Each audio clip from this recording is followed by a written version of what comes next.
naman ho kayo. Maupo na ho kayo, kontrolin niyo yung sarili niyo. Huwag niyo nang hintayin na magalit pa yung piskal. Pero, attorney... Paano ko ho kayo tutulungan kung ayaw niyo kong sundin? Kakampi niyo ho ako dito at kapakanan niyo lang yung iniisip ko. Kaya please ho, huminahon na kayo.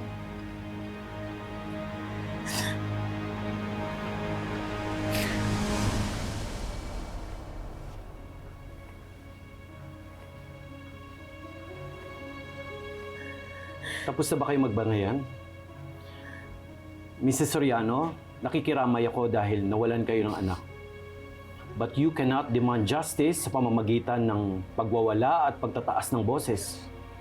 Kung gusto nyo ng hustisya, you need to calm down and follow proper legal procedures. Otherwise, we will accomplish nothing here but chaos. Pasensya na po, Piskal. Nadala lang po ng emosyon yung kliyente ko. Pero hindi na po mauulit. Please remind your client that whatever she says here today will be used when I make a final decision. Let's continue with this hearing ng may respeto sa isa't isa. Let's give each other side a chance to properly explain their side and present their case. Nang walang sumisigaw at nang aaway. Yes, Piskal.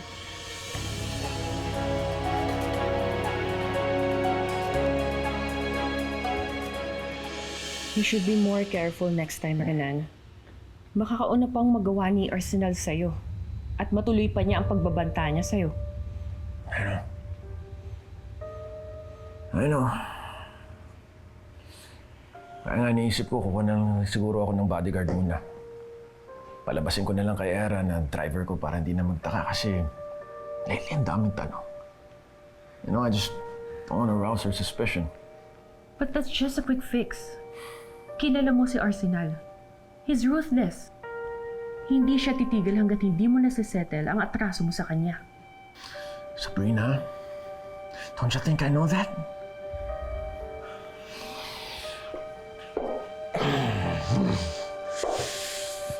Sige nga.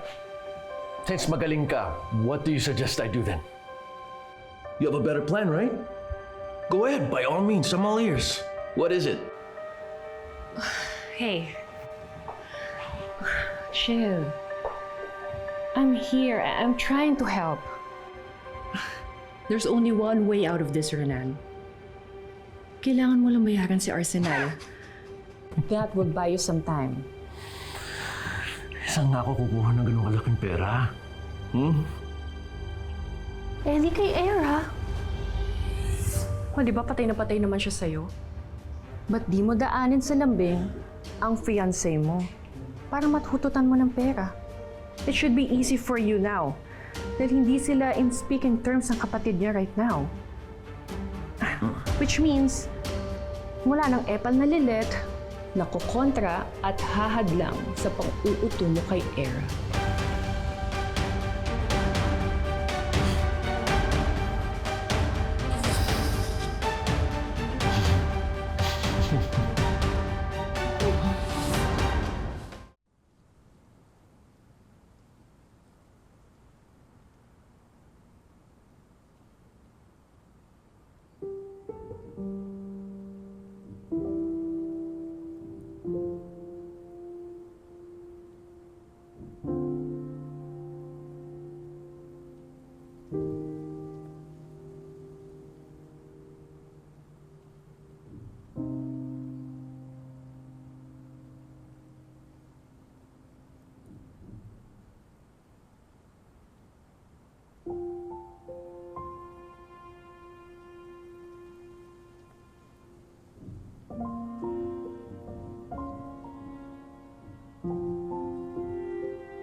Ano, tara, puntahan na natin yung mommy natin. Alam mo ate, okay din to na meron tayong time kahit once a week na makapag-lunch para, to catch up. Ano yung sasabihin mo? Na hanggang dito na lang yung pagiging magkapatid natin. Dumistansya muna tayo sa isa't isa.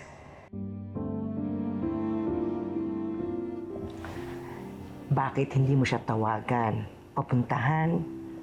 Malay mo, naliwanagan na ang pag-iisip ni Ira. Makinig na siya sa'yo. At willing na siya na magkaayos kayo. Ano na po muna siguro, Tinang. Bilang respeto na rin po dun sa request ni Ira.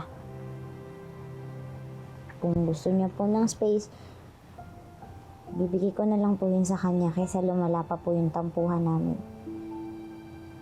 Kaya mo bang tiisin na hindi kayo nagkikita o nagkakausap? Eh di ba nga, ang huling hiling ni Atty. Mer bago siya pumanaw, magkaayos kayong magkapatid. Sakit din naman po sa akin na ganito yung sitwasyon namin ngayon.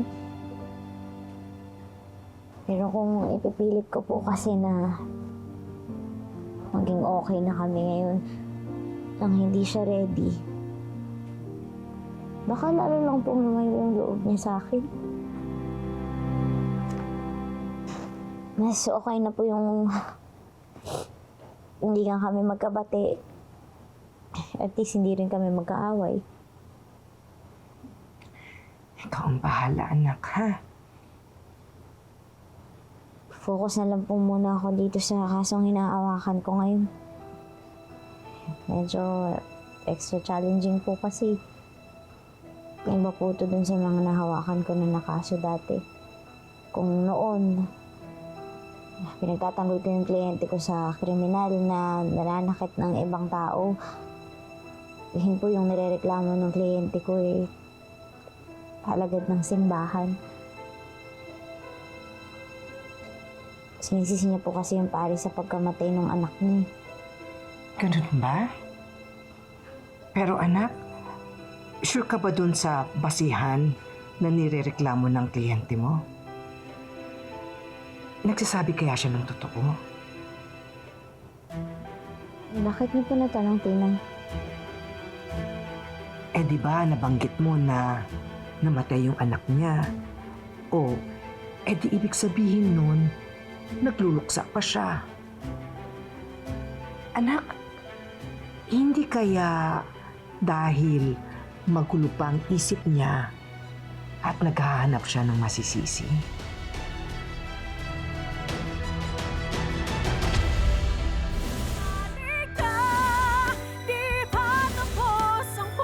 I'm supposed to be meeting with our wedding suppliers. Mas dapat dito ka mag-focus. Kaya ko na yung wedding preparations. Bigay mo na lang sa akin yung perang pambayad sa venue, pati sa mga suppliers. Ako na makikipag-deal sa kanila. There must be something here na pwedeng magbigay ng clue kung bakit nakikita ng secretly si Mom and Attorney Renan. What are you doing in my office? Ang sabi po ni Ma'am Lydia sa akin, food poisoning ang findings sa kanya sa Metro General Hospital. Yun po yung una nilang pinuntahan.